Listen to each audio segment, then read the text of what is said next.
Le four crosser type, c'est quelqu'un qui est très puissant déjà à l'accélération, parce qu'il y a une grille, on part à 4, donc on part départ arrêté, et on va enchaîner quelques coups de pédale qui vont jouer la course. Parce que celui qui est devant sera toujours plus avantageux que celui qui est derrière.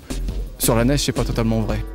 Bon, après, il faut avoir de bonnes conditions de neige. La piste ici, elle est super bien préparée par la station de Tignes. Là, on a un super parcours, la neige elle est dure, donc c'est des bonnes conditions pour qu'on puisse rouler. On peut pas rouler dans la poudreuse, parce qu'après le vélo il s'enfonce. On peut pas.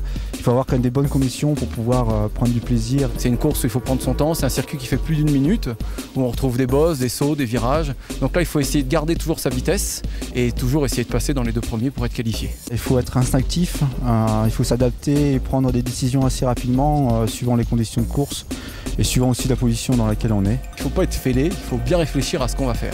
Après, il y a certains moments où il faut lâcher et venir taper dans les autres ou sauter des gros sauts, comme il peut y avoir. Il y a 2-3 sauts qui sont assez impressionnants sur la piste, où on saute pendant 20 mètres.